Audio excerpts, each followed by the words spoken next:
وَلِلَّهِ الْأَسْمَاءُ الْحُسْنَى، اور اللہ ہی کے لیے ہیں تمام اچھے نام، فَادْعُوهُ بِهَا، پس اسے اس کے ناموں کے ساتھ پکارو۔ اب یہ جتنے بھی اچھے نام جو قرآن و سنت میں رپورٹ ہوئے یا اگلی الہامی کتابوں میں رپورٹ ہوئے، اللہ تعالیٰ اس چیز کو پسند فرماتا ہے کہ ان کے ناموں کے ذریعے اللہ کی طرف متوجہ ہوں۔ اسی لیے ہم جو دعائیں مانگتے ہیں اس میں بھی اللہ تعالیٰ کے اسماء ہوتے ہیں۔ بسم اللہ الذی لا یضر مع اسمہ شیء فی الارض ولا فی السماء وہو السمیع العلیم۔ تو دیکھیں اللہ تعالیٰ کے ناموں کے ذریعے پکار ہے، یا حی یا قیوم برحمتک استغیث اصلح لی شأنی کلہ ولا تکلنی الی نفسی طرفۃ عین۔ اللہ کے ناموں کے ذریعے اس کی طرف متوجہ ہو رہے ہیں۔ ہر کام کے آغاز میں آپ کو سکھا دیا گیا بسم اللہ الرحمن الرحیم، تو اللہ کو یہ پسند ہے۔ اور یہ جو صحیح وسیلے ہیں ان میں سے ایک ہے کہ اللہ کے ناموں کے ذریعے آپ اس کی طرف متوجہ ہوں۔ اسماء اعظم، سورۃ الاخلاص اسماء اعظم ہے،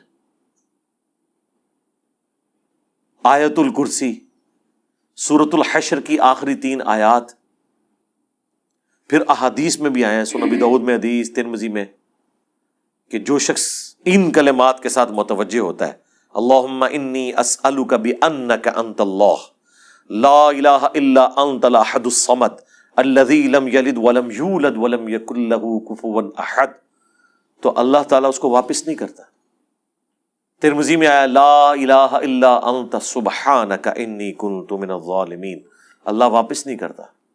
بخاری مسلم میں آیا لا حول ولا قوة الا باللہ، اللہ کے جنت کے خزانوں میں سے ایک خزانہ ہے۔ تو یہ اسماء الحسنہ جو ہے اللہ تعالیٰ کے نام، اس کے صفاتی نام، وہ نہیں ہے جو آپ کو صوفیاء بتا رہے ہوتے ہیں کہ اتنے 1000 دفعہ یہ نام تسبیح کھینچ لیں، وہ نہیں، وہ ایک دفعہ ہی بہت ہے میرے بھائی، یہ ایک ہی دوائی کام کر دیتی ہے۔ زیادہ زیادہ 3 دفعہ دعائیں آئی ہوئی ہیں، 7 دفعہ آئی ہوئی ہیں، 10 دفعہ آئی ہیں، اس سے زیادہ نہیں، سوائے تسبیحات کے جو 33 دفعہ ہیں یا 100 دفعہ ہیں۔ دعائیں تو آپ کو آیت الکرسی ایک ہی دفعہ پڑھنی ہے فرض نماز کے بعد۔ ابو داؤد میں حدیث ہے ایک دفعہ پڑھ لو صبح کے وقت، لا الہ الا اللہ وحدہ لا شریک لہ لہ الملک ولہ الحمد وہو علی کل شیء قدیر، شام تک اللہ کے قلعے میں ہو، اللہ کی طرف سے شیاطین کے اگینسٹ قلعے میں ہو، شام کو پڑھ لو صبح تک قلعے میں۔ ابو داؤد ترمذی میں ہے کہ جو شخص صبح اور شام 3 دفعہ آخری 3 صورتیں پڑھ لیتا ہے، ہر چیز سے اسے کفایت کر جائے گی۔ بخاری مسلم میں حدیث ہے جو رات کو سونے سے پہلے سورۃ البقرہ کی آخری 2 آیات ایک دفعہ بس پڑھ لے، جو کچھ مانگا مل جائے گا اور ہر چیز سے اسے کافی ہو جائے گی۔ مسلم شریف میں حدیث ہے کہ سبحان اللہ والحمد للہ ولا الہ الا اللہ واللہ اکبر پڑھنا، رسول اللہ فرماتے ہیں مجھے ہر اس چیز سے بڑھ کر محبوب ہے جس پہ سورج طلوع ہوتا ہے، دنیا اور دنیا کی ہر چیز سے بڑھ کر یہ پسندیدہ ترین کلمات ہیں جو ہم فرض نماز کے بعد بھی پڑھتے ہیں۔ تو یہ اللہ تعالیٰ کے کلمات ہیں، ان کے ذریعے اللہ کی طرف متوجہ ہوں، اللہ تعالیٰ دعا قبول کرتا ہے۔ وہ ترمذی میں حدیث ہے ایک شخص آیا، اس نے نماز پڑھی، پھر تیزی سے دعا شروع کر دی، آپ نے فرمایا سائل نے جلدی کی۔ ایک دوسرا شخص آیا، اس نے پہلے اللہ کی حمد بیان کی، پھر دروشی پڑھا، پھر دعا مانگی، فرمایا سل تعطا، سل تعطا، مانگ تجھے دیا جائے گا، مانگ تجھے دیا جائے گا۔ اور نماز میں بھی پروٹوکول آپ دیکھیں کیا ہے، پہلے اللہ کی حمد بیان ہوتی ہے، التحیات للہ والصلوات والطیبات، پھر درود شریف، اور اینڈ پہ جا کے دعائیں آتی ہیں۔ دعا کا پروٹوکول ہے اللہ کی تعریف اور اس کے بعد درود شریف اور پھر دعا، اس کے بغیر دعا قبول نہیں ہوتی۔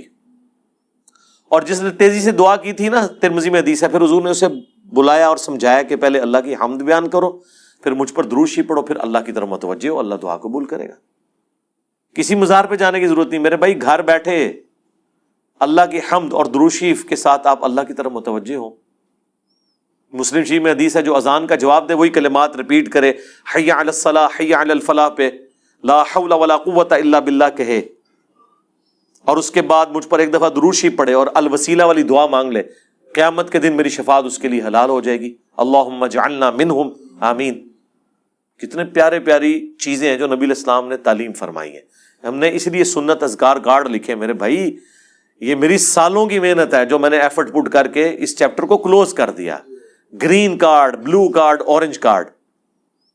میں بالکل خبتیوں کی طرح 2008 سے لے کے سمجھ لیں 2010 تک میں نے کوئی حدیث کی کتاب کا چیپٹر نہیں چھوڑا جس میں اللہ کے نبی کے وظائف کو تلاش نہ کروں صلی اللہ علیہ وآلہ وسلم. پھر حدیثوں کی صحت کے پیچھے، پھر جتنے علماء نے اذکار کی کتابیں لکھی وہ، پھر اذکار کارڈ جو چھپے تھے، اس کے بعد میں نے ایک انٹلیکچوئل ترتیب کے ساتھ یہ اذکار کارڈ لکھے. آخرت کا بلو کارڈ اور گرین کارڈ ہماری ویب سائٹ پہ رکھے ہیں، ڈاؤن لوڈ کریں تو اس کو پڑھیں.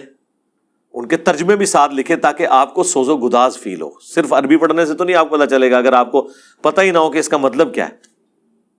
حسبنا اللہ و نعم الوکیل. بخاری کی حدیث ہے، ابن عباس کہتے ہیں کہ تمہارے جد امجد ابراہیم کو جب آگ میں پھینکنے لگے تھے تو وہ پکار اٹھے تھے حسبنا اللہ و نعم الوکیل. اور تمہارے نبی پہ بھی جب مصیبت آتی تھی وہ کہتے تھے حسبنا اللہ و نعم الوکیل. اور اس کا ذکر تو قرآن میں ہے سورہ آل عمران کے اندر کہ جب اہل ایمان کو خبر پہنچی کہ کافر ان کے خلاف سازشیں کر رہے ہیں تو اہل ایمان پکار اٹھے حسبنا اللہ و نعم الوکیل. ہم نے اللہ ہی پر بھروسہ کیا، وہی بہتر کارساز ہے. اب یہ جب آپ کا کنسیپٹ ہوگا تو یہ اللہ کے صفاتی ناموں کے ساتھ آپ متوجہ ہو رہے ہیں.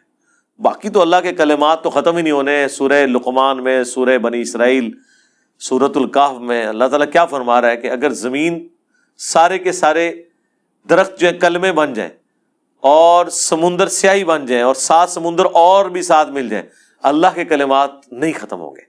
سبحان اللہ و بحمدہ عدد خلقہ ورضا نفسہ وزنۃ عرشہ ومداد کلماتہ. بخاری میں حدیث ہے اللہ تعالیٰ کے 99 نام ہیں جو ان کو لے لے گا تو اس پہ جنت واجب ہو جائے گی. لینے سے مراد یہ نہیں ہے کہ وہ ان کی صرف تسبیح کھینچتا رہے گا، مراد یہ کہ وہ اللہ تعالیٰ کو سیریس لے گا. ٹھیک ہے. اور لوگ وہ خالی نام پڑھ رہے ہوتے ہیں، کہتے ہیں بس جنت ہوگی، نماز پڑھنے کی لوڑ ہی کوئی نہیں. بھائی اگر یہ سنن صحیح الکبریٰ میں حدیث ہے نا کہ جو آیت الکرسی فرض نماز کے فوراً بعد پڑھتا ہے مرتے ہی جنت میں داخل ہوگا. جنت اور اس کے درمیان صرف موت کا وقفہ ہے، تو اس کے لیے نماز بھی پڑھنی پڑے گی. صرف آیت الکرسی پڑھنے سے کچھ نہیں ہونا. تو یہ اللہ تعالیٰ ہمارا تمام اچھے نام اللہ کے لیے، ان کو اس کے ناموں کے ساتھ پکارو. وَذَرُوا الَّذِينَ يُلْحِدُونَ فِي أَسْمَائِهِ. اور چھوڑ دو جو کج روی کرتے ہیں اللہ کے ناموں کے ساتھ. اب یہ مشرکین عرب جو ہیں رحمان نام سے بڑا چڑھتے تھے، تو پھر اللہ نے سورہ بنی اسرائیل میں کہا کہ اللہ کو چاہے اللہ کہہ کر پکارو چاہے رحمان کہہ کر، تمام اچھے نام اس کے ہیں. اسی لیے دیکھیں اللہ نے رحمان، اللہ کو اپنا ذاتی نام تو اللہ کا ایک ہی ہے اللہ، یہ بھی 2 الفاظ کا مجموعہ ہے. الالہ، دی الہ. مدینہ کوئی بھی شہر، المدینہ مدینہ المنورہ. الہ معبود، جھوٹا ہے سچا کوئی بھی. الالہ ایک ہی معبود ہے سچا. یہ الالہ، الالہن تن الالہ، یہ بن گیا اللہ. یہ اللہ کا ذاتی نام ہے. اگر اس کے لیول پہ اس کے بعد دوسرے نمبر پہ جو نام اللہ کو پسند ہے نا وہ ایک ہی ہے، الرحمن. باقی سارے نام جو ہے نا وہ اس سے نیچے ہیں. اسی لیے مسلم شریف میں حدیث ہے اللہ کو 2 نام بڑے پسند ہیں، عبداللہ اور عبد الرحمن. یہ بڑا سینسٹیو مسئلہ تھا مشرکین عرب کے لیے رحمان. قرآن میں آپ کو بار بار یہ چیز ایمفسائز ہوگی. اللہ تعالیٰ بعض اوقات صرف رحمان کو لے کے چل رہے نام کو. قل ان کان للرحمن ولد فانا اول العابدین. اے نبی تم فرماؤ اگر رحمان کا کوئی بیٹا ہوتا تو میں اسے پوج رہا ہوتا. اس طرح اللہ تعالیٰ اپنا کسی اور نام کو ذکر نہیں کرتا. یا اللہ کا نام آتا ہے قل هو اللہ احد. اے نبی تم عرض کرو اللہ کے حضور اور ان کو فرما دو کہ بے شک اللہ ایک ہے. تو اللہ اور الرحمن یہ 2 اللہ کے فیورٹ نام ہیں. اسی لیے اللہ نے دیکھیں بسم اللہ میں رکھ دیا اسے. بسم اللہ الرحمن الرحیم. سورہ فاتحہ الحمدللہ رب العالمین الرحمن الرحیم. یہ ایک یونیک نام ہے اللہ تعالیٰ کا. تو جو کجربی اختیار کرتے ہیں ان کو ان کے حال پہ چھوڑ دو. سَيُجْزَوْنَ مَا كَانُوا يَعْمَلُونَ، ان قریب ان کے برے اعمال کی سزا ان کو دے دی جائے گی.